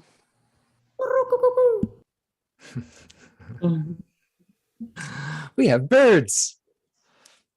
Wow.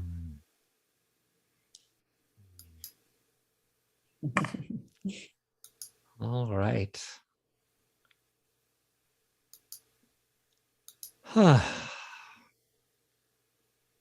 Haraka, could you stop the YouTube stream, please?